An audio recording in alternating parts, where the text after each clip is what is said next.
If you're finding that when you're making a coffee on your Dolce Gusto Mini Me and it's splashing everywhere, it could be because you've got this at the wrong height. So if I was to put this on now, then what you might find is that it's splashing, there's bits missing the actual cup.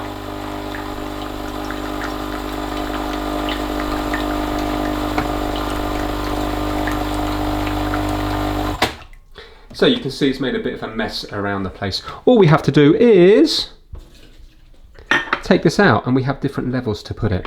So we can put it here, and we can put it one above. So with a small little cup like this, it'd be much better to use up here, and then it will splash a lot less. There's no capsule in here at the moment, I'm doing this purely for the video.